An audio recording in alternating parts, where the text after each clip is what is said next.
I'm going to start off today, Amir Hashem, with a Maimer Chazal that many people are familiar with. And I saw a question this year from Rav Shalom Shadron, which I feel bad that I never thought of before. So I'm going to share with you this question and part of his answer, and from there, Amir Hashem, go to Purim and then back to the Mishkan, which is the subject of this week's Parsha. Chazal ask us, where did they get the Atzei Shittim to build the external wall of the Mishkan, the Kroshim? And Chazal tell us that Yaakov Avinu knew B'Nevuah that Klal Yisrael are going to be in the desert, and they're going to have to build a Mishkan. So therefore, he prepared in advance. He planted these big trees. I mean, he didn't plant big trees. He planted seedlings, and they turned into big trees. And he told, when he went down to Mitzrayim, he took them down to Mitzrayim with him, and he told his children to take them with them on their way out. So he doesn't ask this part of the question, but why didn't he just tell them that they should plant the trees in Mitzrayim and then use those? Why did he have to have them come from Eretz Yisrael and do this whole thing? What was the point? And the question which he asks, which is, I think, an unbelievably interesting question, he says they didn't have the Avnei Shoham, the Avnei Miluyim. They didn't have a lot of things for preparation, and their Chazal say it came down in the month. Why was it that we couldn't have had Kroshim come down in the month? Maybe someone would say because it hurts, but HaKadosh Baruch Hu could have worked it out that it didn't have to hurt. Why was it that he didn't bring with them these precious stones, whatever they needed? He should have brought to them. And if it was that HaKadosh Baruch Hu told him only this, and he didn't know about what the other things have to be, so why was it obviously this had to be planted by Yaakov, brought down to Mitzrayim, taken out of Mitzrayim in order to create the Mishkan? Now, there's a fascinating medrash that I'd like to share with you. Everybody knows the pasuk.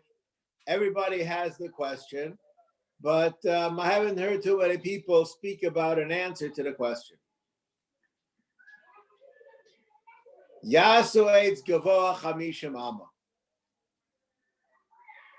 We had this special eitz that was 50 amos high, and he planned to hang Mordechai on it, and he was hung on that eitz. That everybody knows. Where did that eitz come from? So Chazal tell us that eitz came from Tevas Noach. He had a son, if I'm not mistaken, was Parshandosa. That was the ruler of the place where Noach's ship landed, or I guess didn't really land, it just settled when the water subsided, it settled. And this was taken out of Tevas Noach, and there was a special beam that he had it in his house. And he actually took this beam out of his house, and he used it, this is what the Medrash says, he used it to hang up Mordechai, and the end was that he ended up getting hung up on this beam that came from Tevas Noach. How did Noach get into the Megillah? Where'd he come from? Where'd he come from? That's like a fascinating idea. Like, out of all the Torah personalities to put into the Megillah, I think that like Noach was not even a contender for the position. Where'd he come from? Noach ma'Avrohom. No, is that it? What? Noach ma'Avrohom. Okay, you win the Purim project. Okay, that's no. But what does Noach have to do What does Noach have to do with Purim? That's basically the question. The Nachash has to do with Purim. A lot of Torah personalities have to do with Purim. I'm sure you're familiar with that. The Nachash has to do with Lashon Hara and has to do.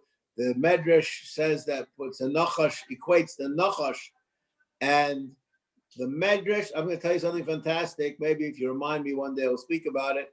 The Medrash in Nosai equates Haman and the Nachash in regards to Shkolim. And maybe one day we'll speak about that. Michael Zilber speaks about that, Barichas, that Medrash. But anyways, there are many personalities. We understand there was a Lashon Hara. There's nobody knew Lashon Hara like Haman, and the Nachash was the Lashon Hara guy. There's a lot of connections between them. But Noach, that's like, wasn't on the horizon at all. What is the point? What do we want from Noach over here? That's the question I'd like to ask. All right. A lot of times I get asked questions by Mispalalim in the shul, and I feel it part of my job to answer them. Sometimes I think it's part of my job to not answer them, but that's a different issue. But sometimes they come to me and they want information.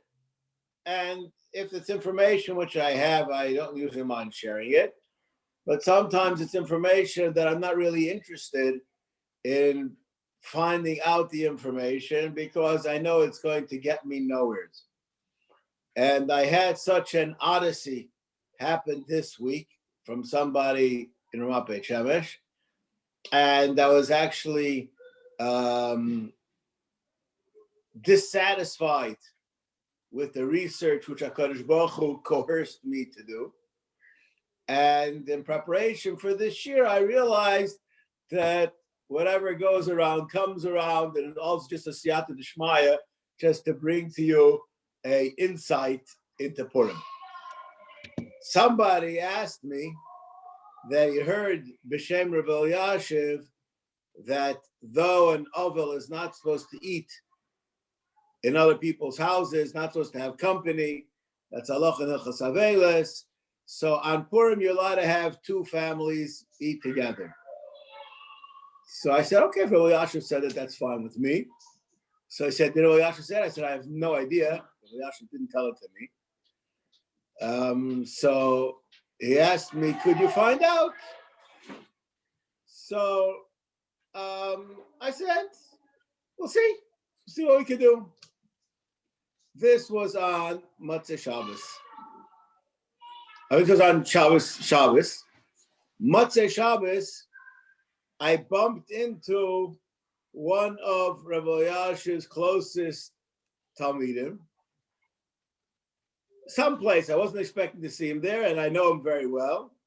And I understood that if Kadosh Baruch Hu brought this fellow all the way, it wasn't in Beit Shemesh, and it wasn't in Yerushalayim, it was someplace else on Motzei Shabbos. Kadosh Baruch Hu brought us both to this odd place together. It must be because I have to fulfill the request of a mispal of mine in Ramat Beit Shemesh. And I asked him, what did Rav Elyashiv say exactly about having two families eat together on Purim? So he made some kind of a face and he said, I'll tell you the story that happened. You understand? And this is something which happens many times. Someone asked Rav Elyashiv a shaila, Rav Elyashiv gave an answer, and it really became Rav Elyashiv Shita. Okay, anybody who, like you ask Yechiel, anybody who knows me, you can hear many things from me, and it's far from any kind of indication that that's my position. It's just what I happen to say at a certain time for a certain person for whatever reason there may be. And as the Gemara says, if it's a Maisa, you can't bring a raya to it because you never know what's going on behind the scenes when a person asks the question. Kitzer, so I asked him this question and I realized right away that I hit pay dirt because this Talmud Rav Elyashiv was very pained by the question. And he told me the story and Rav Elyashiv's him and hawing about it, and Rav Elyashiv's final conclusion that you can have your Suda with one person.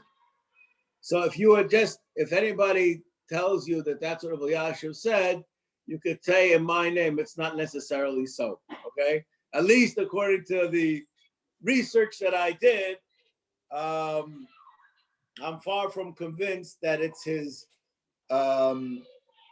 unadulterated opinion. It may be an opinion at certain times, but it's not his unadulterated opinion. But nevertheless, there's a fascinating drash, which is brought down on the pasuk in the Megillah, Mishpacha, Mishpacha, Medina, Medina, Ve'ir, Ve'ir. Okay? Now, I will just point out a Maimer Chazal. Chazal are disturbed that in Beit Shemesh they have a different day of Purim than they do in Yerushalayim. And the Gemara in Yevamis asks a question. I'm saying the Gemara not exactly in the order that the Gemara says. The Gemara says, why isn't that Loisis Gaidadu? You have some people doing one way, some people doing one way. That's lacking the homogeneousness that's necessary in Klal Yisrael. That should be Loisis Gaidadu. And the Gemara answers, it's not Loisis Gaidadu because it's not two Batei Dinim Be'ir Achas, it's two Batei Dinim in two cities. Which means that it does not fulfill the requirement to be over on Loisis Gaidadu. But Ba'atzem, it is Loisis Gaidadu, just not technically so. And there are those who explain why B'dafka on Purim we have the Loisis Gaidadu, and maybe we'll touch on an aspect of that tonight too. But leaving that aside, Medina, Medina, Ir Ve'ir, once you know that there's such a Gemara, that Ir Ve'ir sounds pretty B'dafka, that it's Taka Ir Ve'ir, and it means something. So when it says Mishpacha, Mishpacha, what does that mean? And the Poskim learn from Mishpacha, Mishpacha that even though a person who's in the year of Avelis is not supposed to eat in camaraderie, you're allowed to have extended family together because of a drash in the pasuk, Mishpacha, Mishpacha, that Mishpacha is important, that should be together. That's like we call a halachic chayk, right? It doesn't make much sense, does it? Now, everybody knows there's another Gemara about Purim. This is probably from the most dramatic Gemaras in Shas that most people know. Kom Rabba v'shachtir Zera. You had these two Amoraim that used to have their Purim Surah together every year. And one year, one of the Amoraim killed the other Amora, and they were Machayim Esim. And he invited him back the next year to have a rerun. And he said, I'll defer this time because Loikol Shas and Mishrachesh Misa, it doesn't happen all the time. They can be guaranteed the Tchias HaMesim. I don't know why he was assuming the guy's going to kill him again, but whatever the situation is, we see from that Gemara also that it was customary in the times of the Gemara that they had the Purim Surah together. Why in the world are they b'dafka having the Purim Surah together?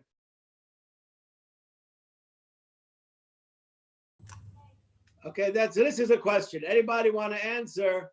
Why do you think that on Purim we want to have the Surah together with others? Whether it's one family, two families, your own family, but we're not supposed to be having the Purim Surah alone. Is it not reminiscent of a Chabura on Pesach? I don't know. Maybe. Why do you eat the Chabura on Pesach? You have to fill me in.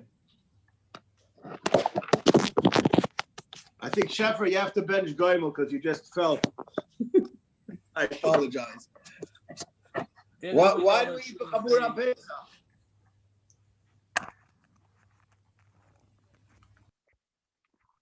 Didn't we learn on Tuesday in the Mishnah Berurah that one cannot have simcha by themselves without sharing with someone else? I don't know if the word was simcha, but oh, very good, very good. I think that could be part of it. I believe that's true. The that simcha is done with others. And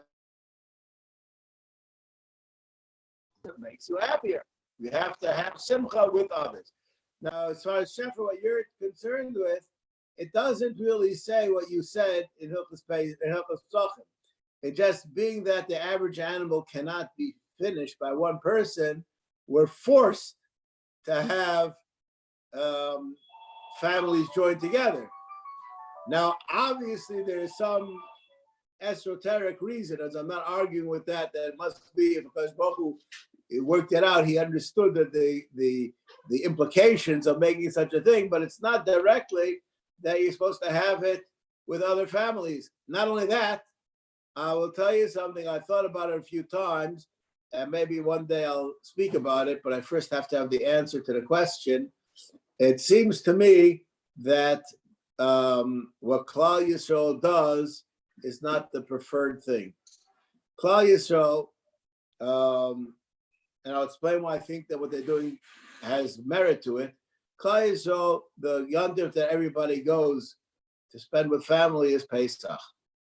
If you ask me, the yontif that people should have with the mishpacha garini should be Pesach.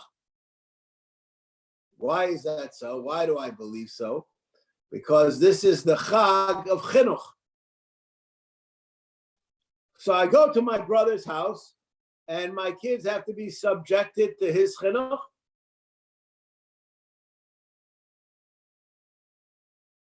Shefer, what do you say? I think you should speak about it even without the answer. Okay, fine. But I'm just saying, I believe I have an answer to the question possibly too. But Pesach is, we're supposed to be giving over your thing to, and everybody has it. So you go to the Zayda.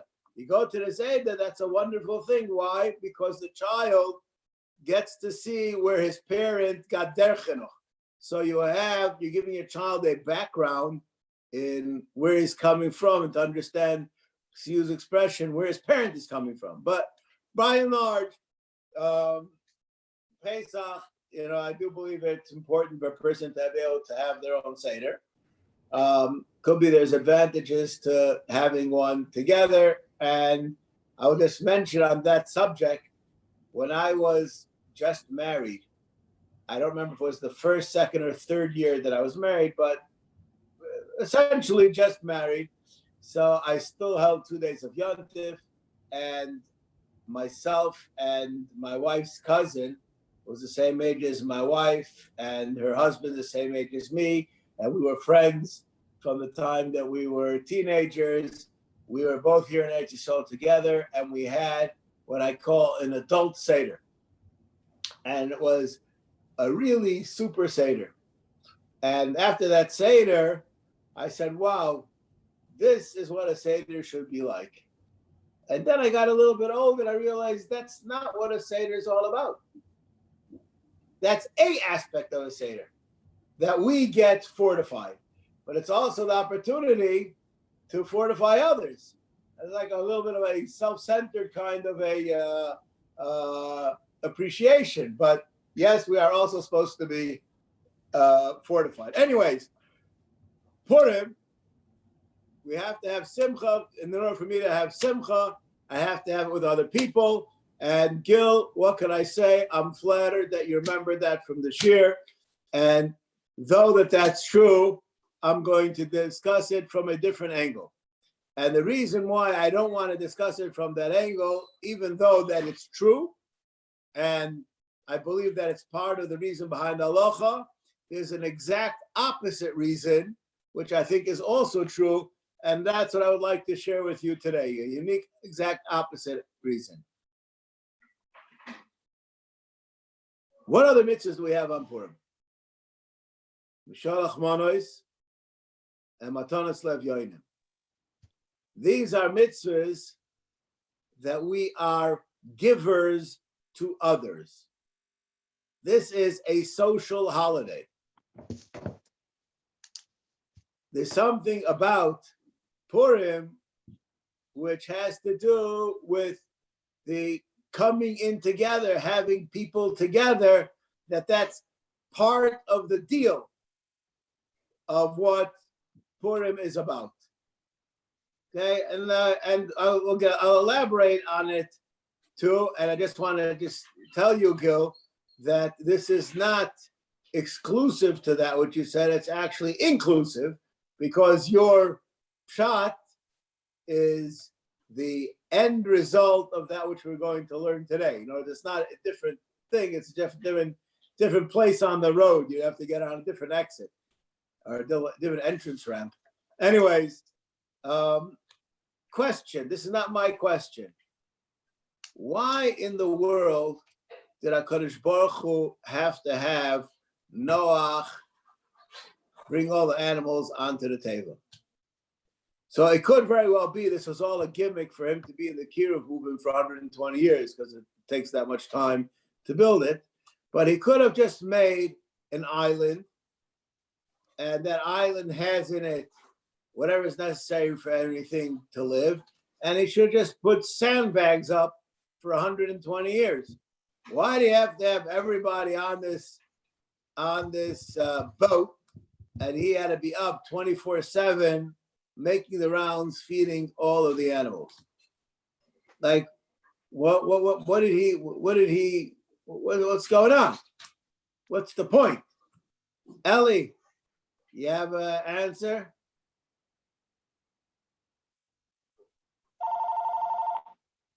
You don't have an answer. Parrots, you have an answer?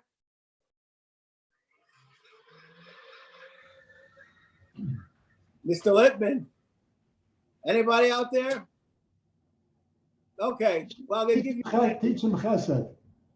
What Teach did him you how to do say? chesed. I can't hear you. To teach him how to do chesed. Oh, okay. You're on the page. 120 years he's building an ark, and he doesn't preach. Doesn't go around preaching. Nothing. Garnished. So he had to make up for it. Okay. So this is what was lo nichtam zardinam ala chomos ala gezel. They were decrepit in their benodam mechaveroi. Oilam chesed yibone. You want to survive in this world, you have to be a Baal Chesed. So he had Noach doing Chesed for 24/7, 365. We did not want to make a perpetual care situation that all the animals should be able to take care of themselves. No, we want B'dafka that Noach should be busy taking care of everything. We want B'dafka, because the reason why there was the destruction was because of the lack of concern for others. So now we have to rebuild that loss and put it back into the Bria. That was going on. Now let's just think about that. We mentioned this last week. What did Haman say? The Yehudim are mefuzarim u'mefarer bein ha'amim. They're all spread out. They are not unified. Our job on Purim is unity, to bring about unity. So therefore, we can understand that there's an inyan bedafka that you should be together with somebody else. You come together with somebody else, you have a good time together with him, you create a relationship, you create a kinship, you create a oneness, and that is exactly part of the point of the mitzvah Purim. So it's bedafka on this Suda, that bedafka you should have it with other people. There's a reason that is congruent with the whole theme of the day that demands that the Suda be done exactly in that fashion. So that's we have over here an idea of one thing. Now, also, a person shouldn't drink alone. A person what? Shouldn't drink alone. Why is that, Ellie? I want to know first, did you ever drink to know if you should drink alone or not alone? No, but I know that it's kind of a sickness if you're drinking by yourself for no reason. Here you're making simple with somebody else. It's not healthy. So I want to tell you something. I believe I'm not a professional drinker. Maybe we should try that one day. But what I believe is that most people who are drinkers, the reason why they drink is because they have a void in their lives and they're trying to dull the pain with the wine or whatever, the whiskey, whatever it is, So when you have somebody else to do it with you, that fills that void. I don't know that a person who is happy, if he needs that companionship. I'm not sure. I don't really know. Yeah. But because most of the drinkers that I know, they're not happy people. So I don't really know the answer. But I don't know. I'm sure that there's some scientific study. Those people out there with Google probably within 3 minutes could have a list of the machlokes hagaonim in the sugya of getting drunk to answer this question. But I'm not from the Rabboni Google, so you have to excuse me.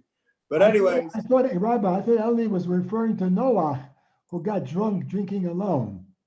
Yeah. Okay. Yeah, That's good. That's good. Very good. Very good. You must have had some already. You're doing very good tonight. Every day. Are you kidding? Keeps the blood circulating. Yeah. Okay. Anyways, Rabbi, so let's just think about this idea. Rabbi, Yeah. isolation or companionship depends on how many drinks you have. Aha. Okay. All right. I think Take that's that called hallucinations. That's what I think that you're talking about. Take that under advisement. Yeah. All right. Anyways, that's I want to discuss right now where we started off. The crushing. Why did Yaakov Avinu need to bring the crushing? And why did they have to be from Eretz Yisrael? And on the way down, the Chazal tell us on the way down to Mitzrayim, he stopped off, cut them down, and brought them down to Mitzrayim. What is going on? What's so exciting about these krushim that we need to have them made in Israel? There was no tax laws in those days that had made a question where it was finished off. They had, import tax. What's going on? It's not my idea, but I saw a Chabad idea that it gave the Jewish people hope. Excellent. That's a very nice answer. That's a very nice answer. I just would like to ask a question. So is there any reason it had to be just the crushim, or could have been anything? When the Jewish people lost hope in Egypt, they saw these huge trees, and that gave them hope for the future. Okay. They're a very prominent feature. That could be. I'll accept that answer. I'll accept the answer. I'll give a different answer. It's not my answer, a different answer. What was the purpose of the krushim? The krushim are what defined the structure of the Mishkan. In other words, in English, this was what housed the Mishkan. This is the home, the building of the home. The building of the home has to be infused with Kedusha. The building of the home is something that we have from the Messiah. The building of the home is Yaakov Avinu's home, which he had made the Shiftei Kah. He planted trees in Eretz Yisrael, and those are the krushim that housed the Kedusha. B'dafka. Now, it wasn't a question of just getting the raw goods down there. We wanted these. Other things, what goes into your home, it's a different question. And that could be by nest, that could be by other things, but the home itself, the structure itself, that's what's really very important. Now, if I'm not mistaken, the Bria Hatichon, there was this wooden rod, this magical wooden rod that rounded the corners. They stuck it into the side of the keresh, and it went through all of them. When it came to the corner this wooden thing rounded the corner and it went all the way around, and they had one beam that did the whole thing, and that's what held it all together. That's a pretty neat nace, but what's the point? Kadosh Baruch Hu is showing us his ability to do nisim, and obviously I think the answer to the question is because there has to be a unified theme throughout the home. You can't have this done piecemeal. It has to be mutzak. It has to be a solid home. And if it's not going to be made, yes, there are many, many parts. Each parish is its own thing, but it has to be that there is actually a briach hatichon, which means a unified force that's going through the whole thing. And if you're missing that unified force, you're not going to have a mishkan. So that's why we needed to have these eitzim that are from there. Haman, he was the guy who needs it all. I heard once this vart, and this vart is not even a vart. This is, in my opinion, Pashup Shot. And it's an amazing, amazing thing. We think that Haman was a Meshugana. The whole world bows down to him. Just one lousy Jew doesn't bow down to him, and he makes a world war. What's he thinking? You know what I mean? There are 10 billion people bowing down, and there's one little ant in the corner that's not bowing down, and he's making a world war. What's bothering him? What's bothering him? Anybody want to answer?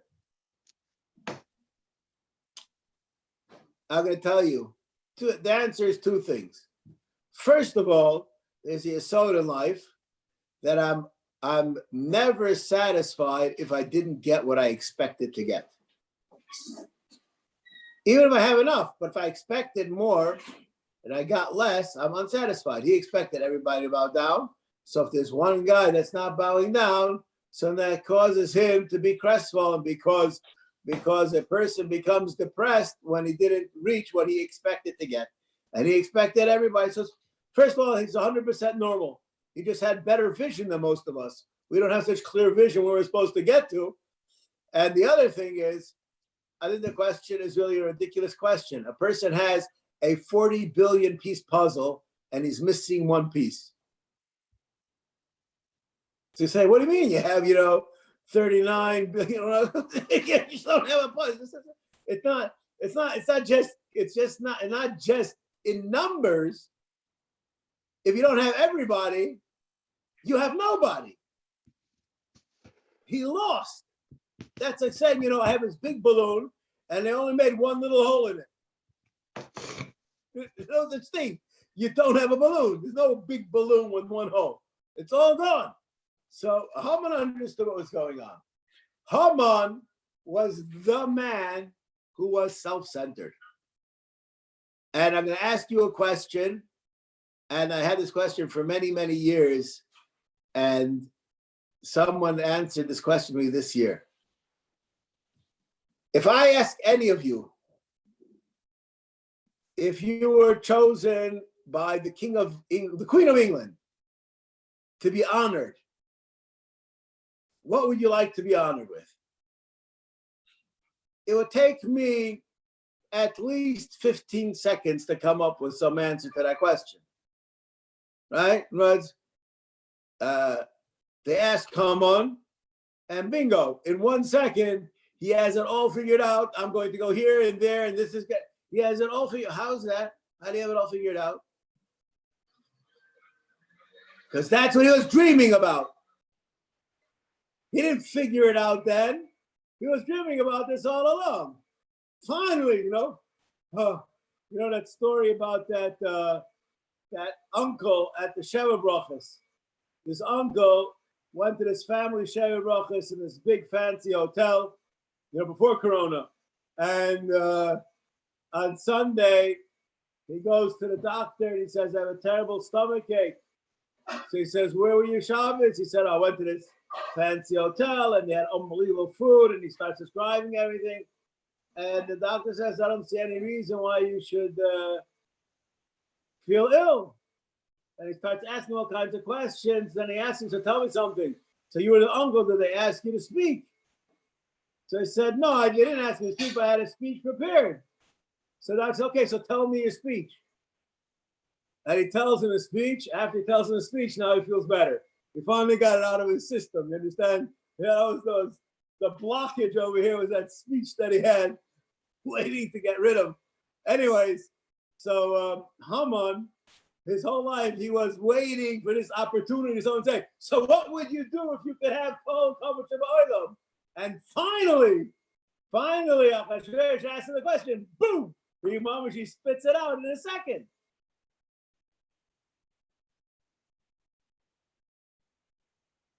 This thing that Haman took from the Teva of Noah, all of the chesed of the world is going to be in my house. I'm going to hang Mordechai on that. He ended up being hung on that. That's what's going on. This is all about me versus you or us. So now we come back. We're having our Sudas Purim. We're going to have it together with other people. And you want to know something? Those of you who are literaries, I'm quoting to you.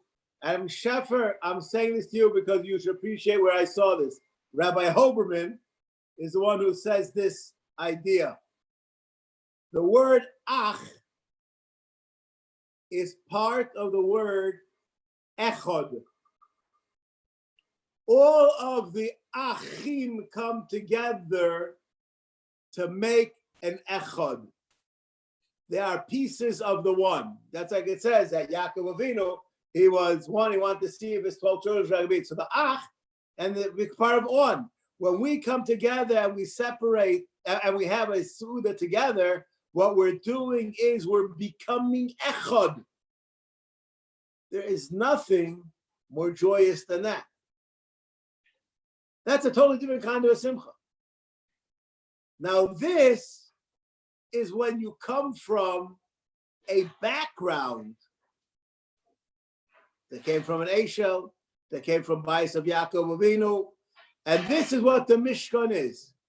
The Mishkan has to have the embodiment of everybody together, all of Klal Yisrael, all of our ideas in one house. This is something which we have to have a Masorah, we have to have all Klal Yisrael together on it, and we should all have a good Shabbos. And remember, Amalek is the one that tried to take away our Achdus, and we should keep it together. Good Shabbos.